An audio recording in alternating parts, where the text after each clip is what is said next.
Cabinet mission plan क्या था? वो यूँ था कि बरतानवी हुकूमत की तरफ से वहाँ पे एक secretary of state for India एक ओहदा होता था, जो इंडिया के मामलात को देखने वाली एक सीनियर वज़ीर होते थे, जो उस ज़माने के अंदर सर पैथिक लॉरेंस थे। तो उनकी सरबराही में ये 3 रुकनी एक मिशन इंडिया में आया, जिसके दूसरे 2 मेंबर थे सर स्टैफर्ड क्रिप्स, ये भी मशहूर आदमी है इंडिया के मामलात के कॉन्टेक्स्ट में, और वी.ए. अलेक्जेंडर, ये भी दोनों आला ओहदेदार थे। सर स्टैफर्ड क्रिप्स तो प्रेसिडेंट थे बोर्ड ऑफ ट्रेड के, और वी.ए. अलेक्जेंडर जो थे ये फर्स्ट लॉर्ड ऑफ एडमिरल्टी थे उस ज़माने में। तो इन 3 सीनियर ओहदेदारों का इंडिया में आना वो एक कोशिश थी कि किस तरह से इंडिया में एक ऐसा अरेंजमेंट किया जा सकता है जिसकी बुनियाद पे एक यूनाइटेड इंडिया कायम रह सके। तो वो क्या प्लान लेके आए थे? वो एक प्लान ये लेके आए थे कि ऐसे करते हैं कि एक लूज सी फेडरेशन बना लेते हैं। उन तमाम सूबों के उस वक्त 11-12 के करीब सूबे थे और 584 के करीब प्रिंसली स्टेट्स थी, छोटी बड़ी, यानी रियासतें थी छोटी, जो नवाबों और निज़ामों और इस तरह के दूसरे ओहदेदारों के ज़ेर असर थी। अगरचे इंग्लैंड का उनके ऊपर भी पूरा कब्ज़ा था, लेकिन उनको दाखिली खुद मुख्तारी हासिल थी। तो एक ब्रिटिश इंडिया था जिसमें 11 सूबे थे और एक प्रिंसली स्टेट्स थी जो 584 थी। तो इन सब के जो नुमाइंदे थे उनका कहना ये था कि हम ऐसे करते हैं कि एक फेडरल स्टेट बनाते हैं जो लूज़ फेडरेशन होगी, जिसमें फेडरल लेवल पे सिर्फ 3 सब्जेक्ट होंगे। यूनियन यानी जो वफाकी हुकूमत होगी या यूनियन की गवर्नमेंट होगी, उसके पास सिर्फ 3 सब्जेक्ट्स होंगे। एक होगा डिफेंस, दिफा, एक होगी खारजा पॉलिसी, एक होंगी मवासलात। हाँ, वो मवासलात ज़मीनी मवासलात हैं या वो टेलीफोन के हैं या किसी भी किस्म के मवासलात हैं, वो उसके अंदर होंगे। ये 3 ओहदे होंगे और फिर इन तीनों के लिए जो टैक्सेस, जो माली फंडिंग की ज़रूरत होगी, उसके लिए फिर टैक्सेस लगाने का इख्तियार भी इस हुकूमत के पास होगा। तो और एक चौथा सब्जेक्ट भी इसमें डाला गया था, वो बाद में ड्रॉप कर दिया, वो था फंडामेंटल राइट्स का, कि ये 4 चीज़ें होंगी जो वफाकी या मरकज़ी हुकूमत के ज़ेर असर होंगी। तो उनका पहला नुक्ता तो ये था।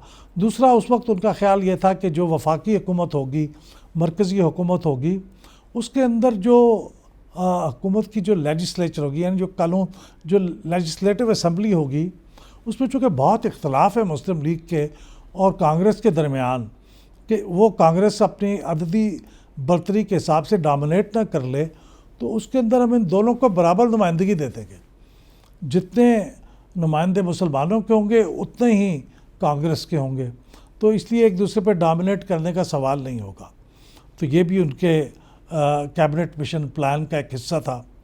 और तीसरी बात ये थी कि ये सूबे उनको इख्तियार होगा कि वो मिल के अपने को ग्रुपिंग कर लें, क्योंकि उस वक्त भी बात हो रही थी ना, जैसे मैं अल्लामा इकबाल ने फरमाया, और फिर उसके बाद जो पाकिस्तान रेजोल्यूशन हुई उसमें भी जिक्र हुआ, तो सूबों के मिल के ग्रुप्स।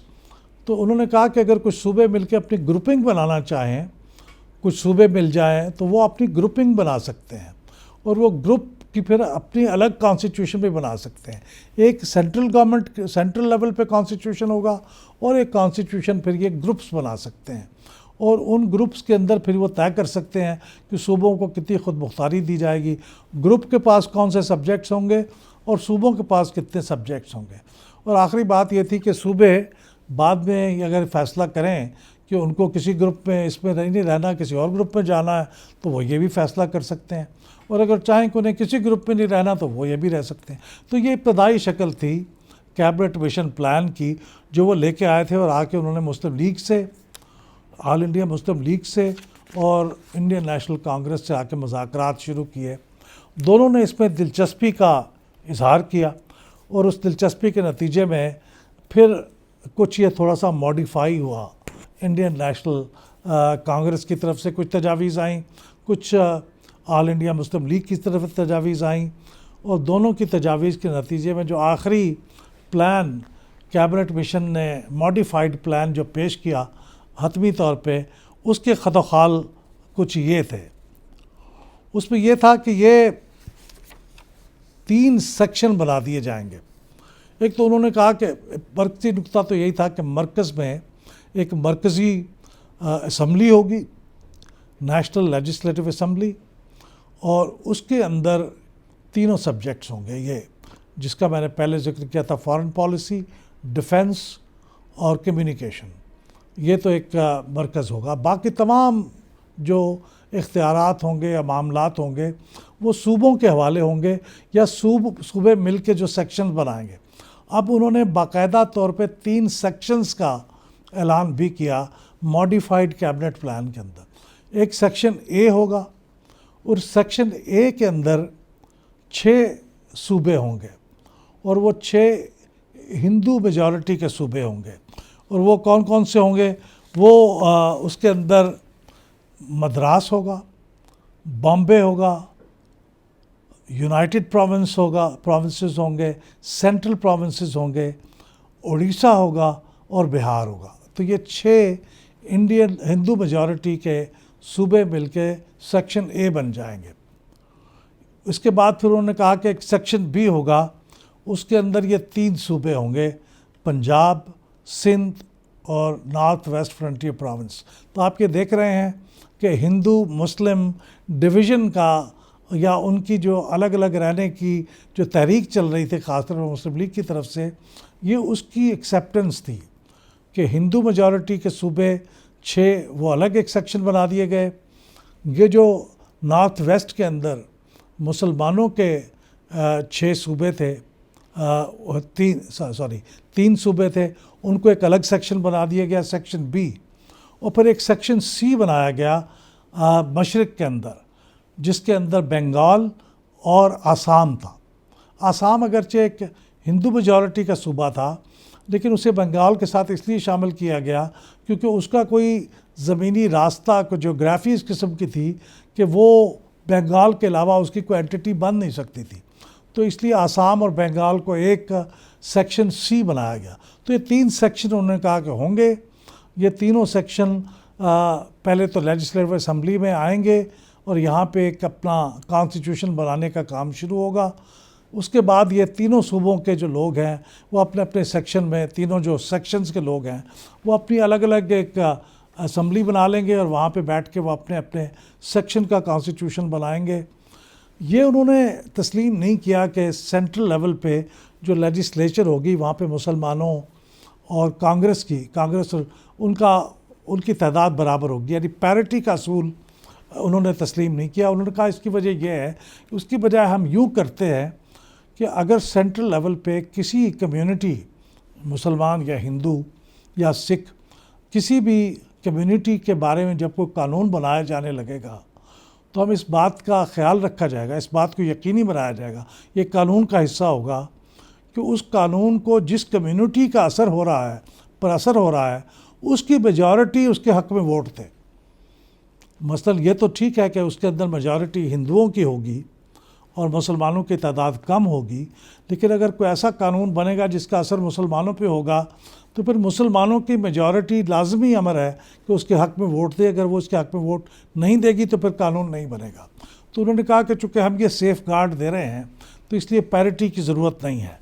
तो ये उन्होंने इन बुनियादों पे ये एक हतमी किस्म का कैबिनेट मिशन प्लान पेश किया और ये भी कहा कि वो जो सेंट्रल लेवल पे जो लेजिस्लेटिव असम्बली होगी उसके अंदर उन्होंने कहा कि ब्रिटिश इंडिया के 292 नुमाइंदे होंगे और उन्होंने इस तरह से काउंट किया था कि 1 मिलियन की एडल्ट आबादी पे एक नुमाइंदा हो और 93 इसी बुनियाद पे नुमाइंदे इंडियन प्रिंसली स्टेट्स के होंगे। तो ये मिलके 385 लोग वहाँ पे सेंट्रल लेजिस्लेटिव असम्बली में बैठेंगे और ये अपना नया कॉन्स्टिट्यूशन ड्राफ्ट करेंगे।